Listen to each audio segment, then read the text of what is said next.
You're watching the Team Nerd Tech Show with your hosts, Tim Gillen and Ruthie Kierlin.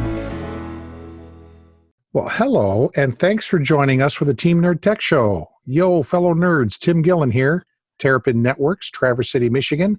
This week for another edition of the Team Nerd Tech Show, your weekly tech digest for all things small biz techie.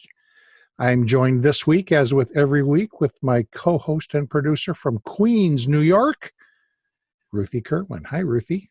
Hello there, Tim. How are you this Ruthie. week? I'm fine. How are you? I'm very good. Thank you. Very good.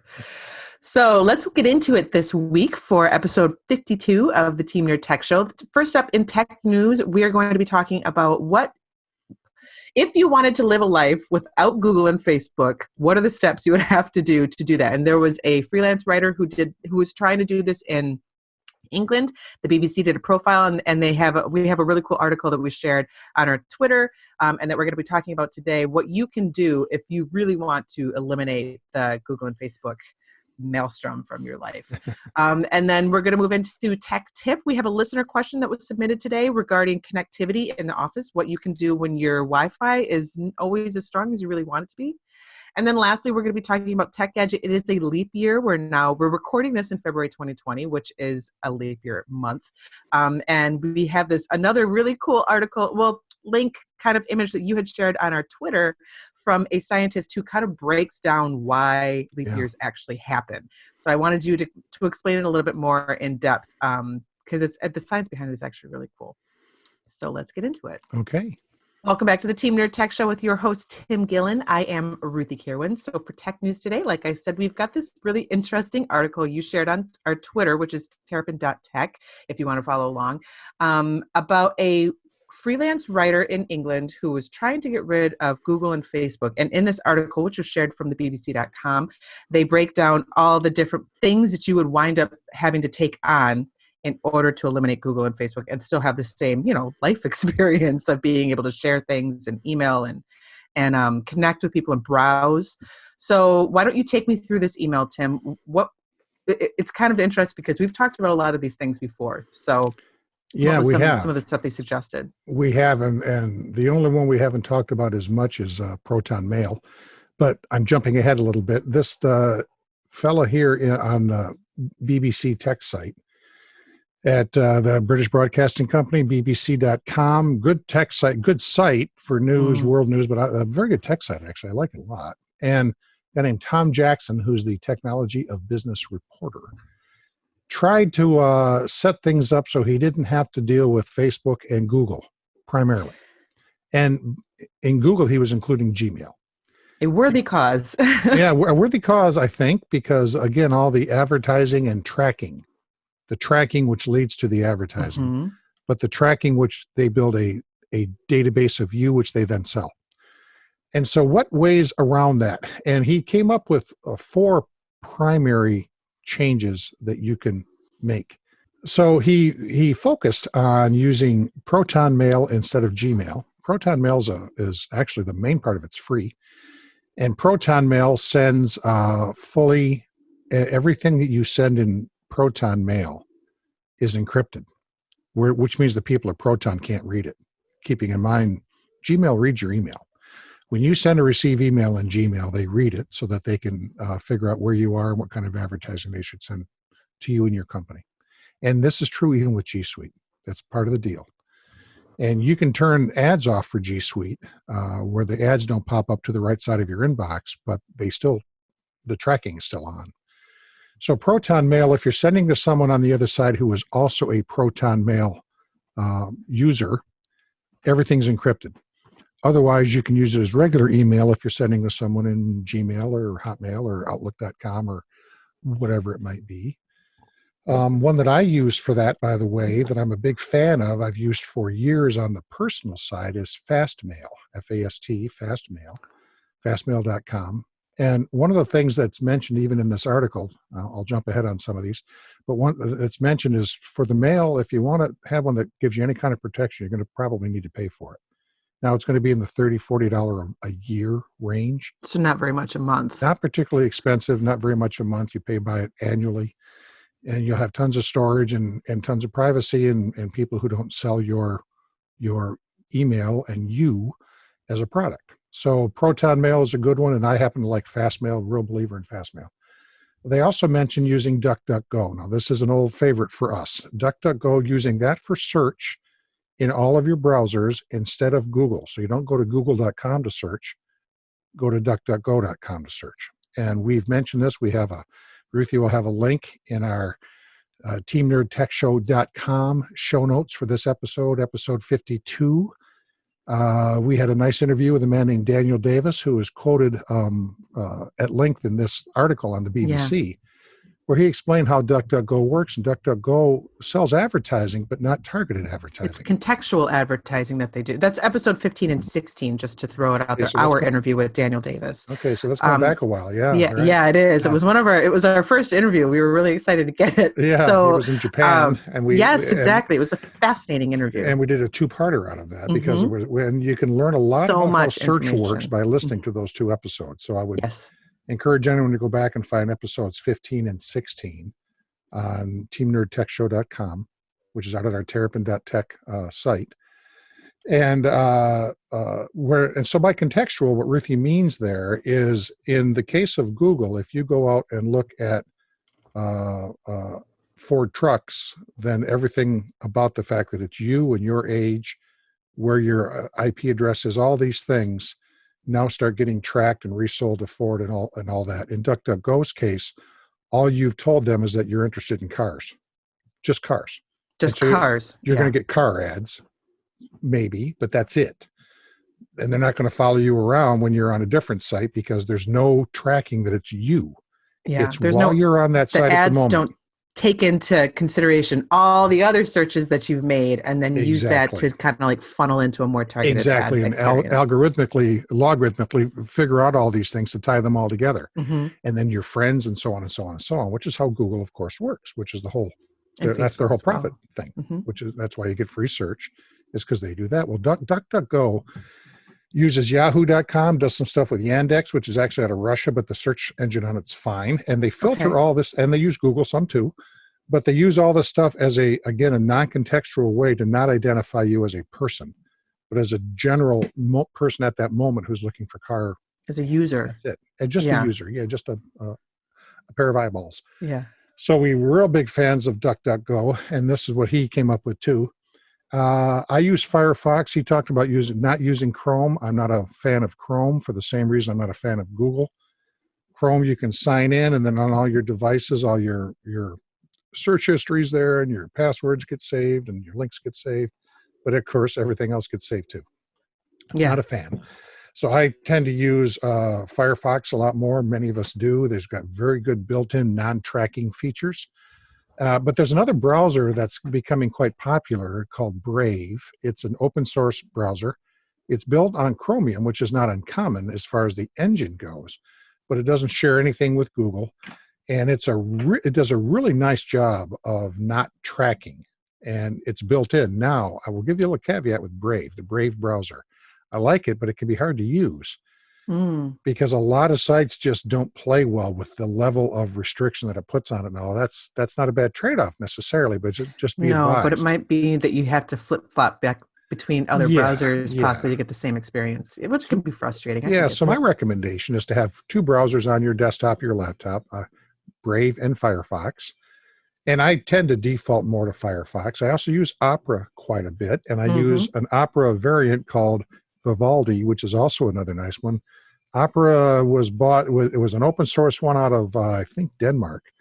I was an early adopter to that back 10 years ago. It's a terrific browser, but it got bought by a rich Chinese guy who's done some other stuff with it. And it's maybe not quite as pure and open as it was, frankly. It's a nice browser, but doesn't do the same thing that Chrome does as far as tracking you. It's much better that way. However, so Vivaldi is one I've been playing with a little bit. It's kind of a newer browser, but I kind of like it. And of course, if you're on Apple, Safari does a pretty nice job of not tracking. If you if you have an Apple Mac, that's a nice surprise. Yeah, if you have an Apple Mac and some kind of Macintosh MacBook, that kind of thing, or on your iPad. And the Safari browser is a good browser. Now, I have an iPad, I have an iPhone, and I don't use Safari very much on either of them. I use Firefox.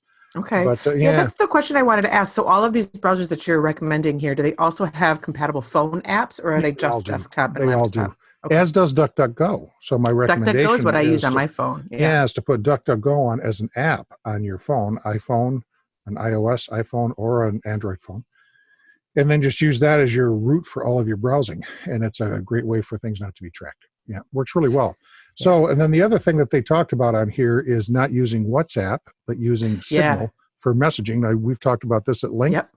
That's also in one of our previous episodes. Ruthie will dig that out and put it on the show notes. We talked a lot about using Signal and not WhatsApp. WhatsApp is owned by Facebook. In theory, encrypted. Between WhatsApp people, in practice, In practice, you're squeezy. Probably having a lot being shared that you don't really necessarily want to share. But it's not. It's actually, WhatsApp is a pretty terrific messaging platform. It is. Signal, I use it all the time still. But Signal is fabulous alternative. Fabulous. And you can use signaling for all your text messaging. Signal can replace your SMS messenger on your phone if you want it to, and works quite well. So when you're communicating with people who have Signal out of the other end, everything is encrypted, both ends, end to end. No one can see it, but you can make it so messages disappear, all sorts of cool things. Nothing's saved. And you can share videos and everything. I really like it. It's a great private chat little groups, platform. Great chat platform that's very safe, very private. And so in this app, or in this article from the BBC.com, the gentleman recommends replacing WhatsApp with Signal. And so all of these we've talked about, all of these I agree with. So give me the TLDR. So what should you be swapping according to this? Either Proton article? Mail or Fast Mail in place of Gmail. Okay. And in place of Google Chrome, Firefox, and maybe Brave. And in place of WhatsApp, go to Signal. And in place of Facebook, go out and meet people and say hello. That's about the best I've got for that one. Go out in your community. Yeah, because Facebook is, there's nothing that really gives you what Facebook does. So my advice there is just to limit your use on Facebook. Don't put your kids on it. Don't put, keep in mind even simple things on Facebook. Hey, here we are in Cozumel for a week. We can't believe our good luck. Look at how great the beach is. And of course, you've told everyone in your friend base and all of their friends and all of their friends, if you're not home, that you're not home. Yeah. The same goes for Instagram too, which is also owned by Facebook. Yeah, same goes for Instagram. So sometimes when we're telling people all those great pictures and stuff, we're also saying that our house is unoccupied. Welcome back to the Team Nerd Tech Show with your host, Tim Gillen. I am Ruthie Kirwan. So we're going to be moving into Tech Tip now. So this is actually a listener question that was sent in to us via email. They use the contact form on our website, which you can absolutely do. Our website is teamnerdtechshow.com or at terrapin.tech. But if you want, you can leave us a voicemail. Our voicemail here is 231-668-9175. So the listener question, this is from listener Traverse City. They say, hey, Tim and Ruthie, I have a question for the show. We find here that even when we think we have it all set up correctly, our Wi-Fi isn't very strong everywhere that we need it to be throughout our office. It kind of comes and goes. What can we do to make it be a clear, strong connection everywhere? So what can they do to make it? Because I understand this feeling. Yeah. Very common question and common situation, including at home. Yeah. So we'll kind of combine a little home stuff, even though from my perspective, the solutions are actually different. But the solution is a wireless mesh, what we refer to as a wireless mesh. And you don't accomplish that. Break down what a mesh is. Yeah, exactly. A mesh is going to be more than one access point. So more than one radio, more than one, and you're going to see the antennas. It's not actually an antenna, it's shoving stuff out, not taking stuff in. But that's how you'll see it. And because a wireless access point that so those kind of routers and even something you might use at your office have a certain amount of power, and it goes out concentrically and it gets weaker the farther it goes. And things in between can break it down. Cement walls, metal in the walls. Like a mirror? Not so much a mirror, but certainly like I-beams that are in a steel building. Okay. And I-beam trusses in a commercial building. And metal between offices when there's a bunch of offices all together in a strip mall, that kind of thing. as well as what we call EMI and RFI, electromagnetic interference and radio frequency interference, which are put out by things like fluorescent lights. So if you're in an office with a whole bunch of fluorescent lights up above, they put out a lot of EMI. And if the person next to you has a strong two-way radio they communicate with their offsite staff on, that could be interfering with yours. So any number of things can get in the way. Big welders out in the shop, big air compressors out in the shop, large forklifts out in the shops, scissor jacks, all these things with big motors. So all those can affect your Wi-Fi connectivity. They can all affect your Wi-Fi, and they can just diminish the signal at certain points and at certain parts of the building, and you get dead spots in your building and all that kind of thing. And you may have, for example, this is why I generally don't recommend getting your wireless from your internet services provider. I'm sorry, Charter, and sorry, Verizon. It's a lousy idea. They bring it into one corner of the building. They charge you $5 a month for this weak little connection, and you got a crappy wireless inside your house. And you're going to pay $60 a year for it or more because they charge you for that. They say it's free. They say it's included. It's included in your bundle, of which $5 a month is for the wireless. So you can tell them turn it off, and you'll save the money. And if you buy a router, you want to be sure and tell them to turn it off so that you can save the money. So my advice for home is to get some kind of a router mesh. And my advice for an office is always to do that. Now, the home and office ones are different because the access points that we use in an office aren't a router at all. They just take an internet signal, or they just take a network signal and send it out wirelessly. That's all they do. As where what you might use at home, generally you are going to have a router. Now, the router is the part that has at least some kind of a firewall in it. Nothing you'd ever want to use in a commercial aspect, but not bad for home.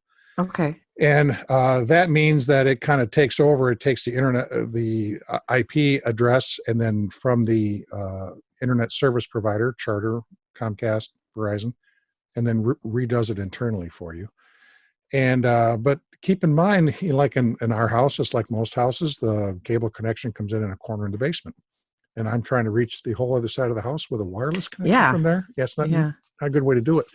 So that's where mesh can come in. Netgear, even Google makes some nice Eero, EERO, makes some nice ones for home. Now they're more expensive. They're going to be $300-ish because you're buying 2 or 3 of these access points. And it also tends to slow down the connection some because as you put these repeaters in, if they're not wired, then effectively the signal drops by half. Not the signal, the speed that can go through the signal. Okay. So you might have a strong connection to that device where you'll keep the connection, but there's not as much speed going through it. In a commercial aspect, when we put a mesh in, we're going to try to have each one of those have a wire going to it. Whatever we can do to each mesh hub essentially is wired. Is part of the wired network, and then they're all a mesh. Now, what the mesh actually means is it kind of makes it more like a cell phone connection. Here's what I mean by that. When you're walking through a building that has a wireless mesh, and you have your phone that's on a wireless connection, and it's on the first antenna, the first radio, if you want to think of that, as it moves and gets farther away, the radio itself will hand it off to the next strongest one. As opposed to your phone thinking, okay, this is too weak, is there a stronger one? So it removes it from the phone and puts it up, which is exactly what happens in a cell tower connection. When you're driving down the road and you have a cell connection, the towers hand off your signal from one tower to the next. The towers actually handle that. That's where keep in mind, that's where the word cell comes from. A cell phone is because each tower is considered a cell. And your phone is a radio, and it talks to the tower with a radio connection, which then goes on a wire out to the phone lines. Okay. Which is just what happens with a mesh inside of a building with a wireless mesh. Now, that's just connected to your wired network, which then runs out through your router, out through the Charter Internet ISP or Comcast or.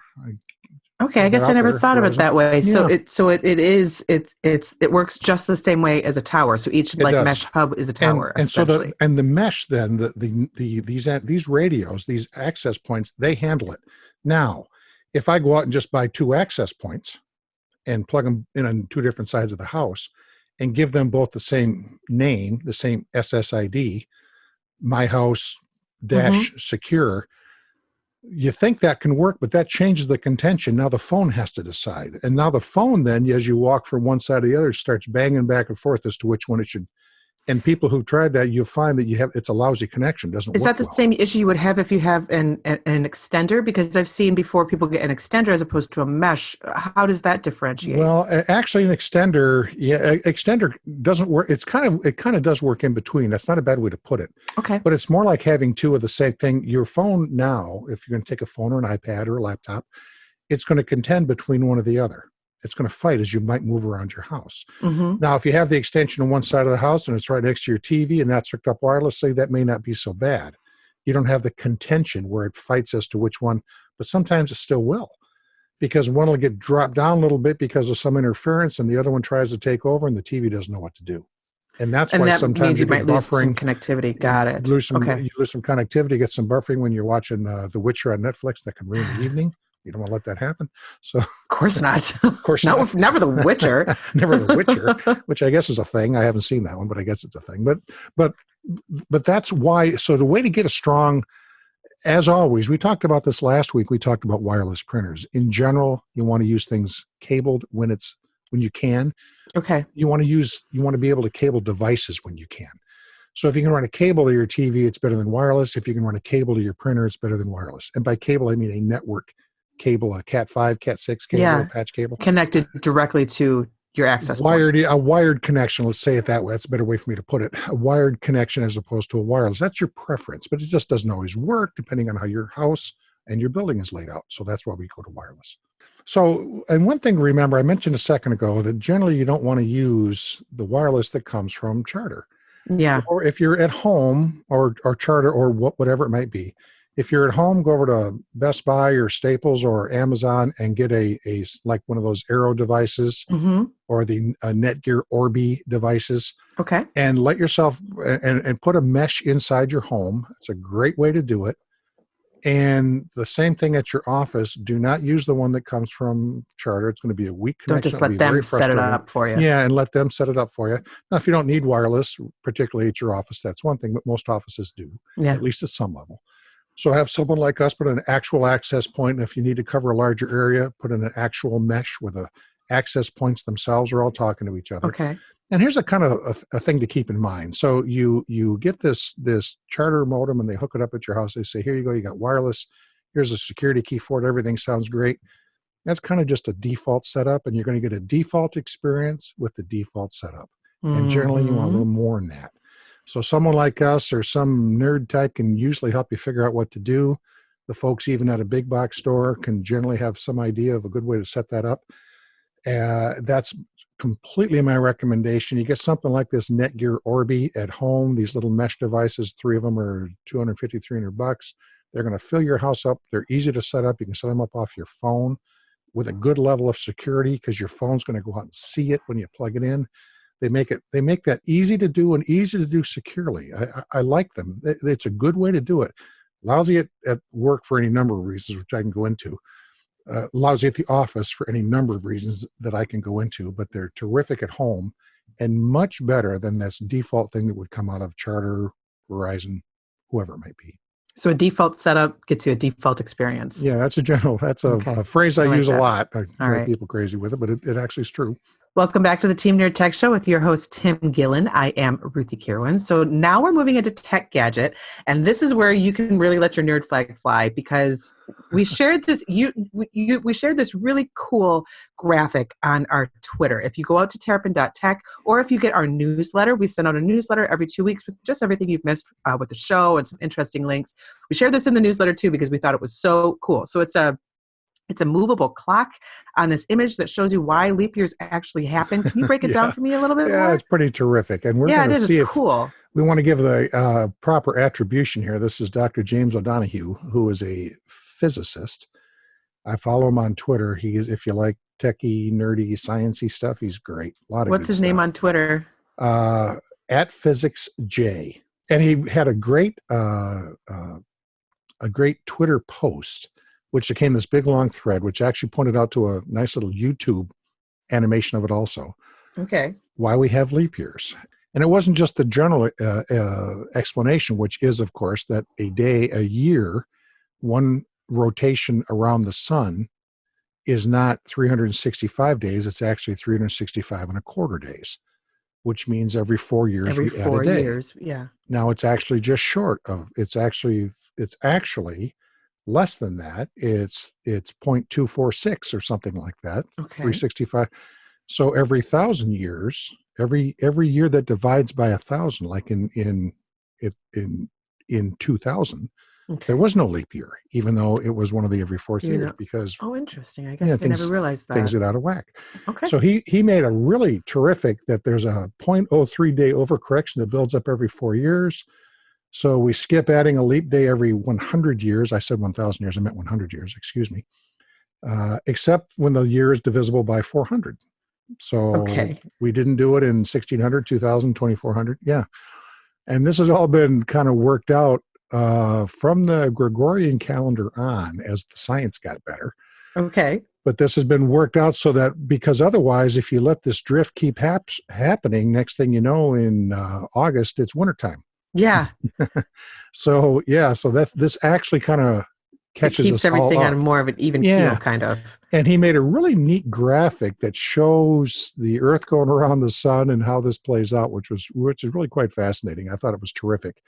And the thread that's on it is a nice long thread of him where going he back breaks and it down forth. kind of like piece and piece, or is it people contributing? And more scientists chiming in and other people asking questions. And so James O'Donoghue, we ought to try to maybe get him on to say hello sometime, because I'll try, yeah. Very interesting physics person, scientist who really has a good grip on this stuff and a good way to help it make sense to us normal folks. So he as he mentions here early in this thread, he says failure to account for the 100 and 400 year rules gives us plus 1 day every 128 years. Okay. And then gives the whole formula how much that can throw us off. Yeah. Isn't that great? Yeah. It's so nerdy. I love very, it. This is deep nerd weed stuff, but it's fun. I mean, if you go up, maybe it's not fun to everybody. No, it is fun, because especially when I really encourage anybody listening to check out this Twitter thread and see the actual graphic of it moving. Because when I saw, you and I have actually spoken about leap years in the past before. We've talked about years catching up and the science behind it. And yeah, that makes sense. But when you see, if you're a visual person at all, and I am, when you actually see this graphic that's shared of the moving clock and how the sun is moving around, or the Earth rather is orbiting, and the sun and everything, suddenly I was like, oh, I totally get it now. Yeah. Okay. So I do recommend following this thread if you want to figure out why winter, it actually spring, happens. summer, autumn, right? The whole thing. He's really quite good and knows how to help this make sense. So I mean, that's check really that out. important We'll have thing. the link to the Twitter and the YouTube site, which is a kind of a graphic animation. The Twitter has a lot more sciencey information. The whole thread does. If you have a Twitter account, you don't have to have a Twitter account. You can go out there you can definitely see and it. thread through it. You sure can. And that's what Twitter can be really good for. Twitter can be a real cesspool of real weird, odd, not fun stuff. But in that is so much of these kind of things. There's all sorts of really good stuff out there, and this guy's one of them. So this thread especially is pretty cool. Terrific. If you ever thread. wondered why we actually have to deal through leap years. And here we're coming up on it. February. This is a year divisible by 4, 2020. So we have a leap year, February 29th. So yep. All right. Well, thank you. That's where we have to end the show, unfortunately, Tim. But thank you for hanging out with me again this week, breaking down all these nerd things. We broke down a lot of really cool nerd stuff today, so I'm happy about that. So you want to get back together again next week and we'll talk about all this? Let's do it. All right. Sounds good. All right. Have a good day.